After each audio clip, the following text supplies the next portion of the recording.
Work smarter. Screenshot in Outlook.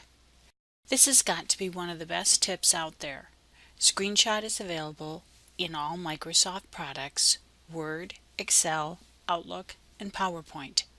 I'll start with Outlook. My objective is to show an image to my client.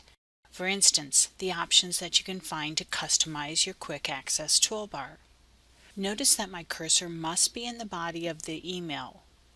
Then go to Insert and find the icon called Screenshot.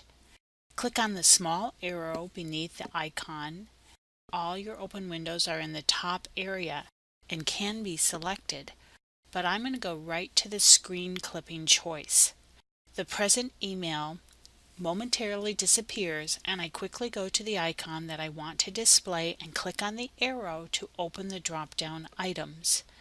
My screen goes gray and I'm ready to highlight the area I want to capture. I left click and drag a box around the area. Voila! The image is now in the body of my email. Easy, fast, work smarter. Use Snapshot.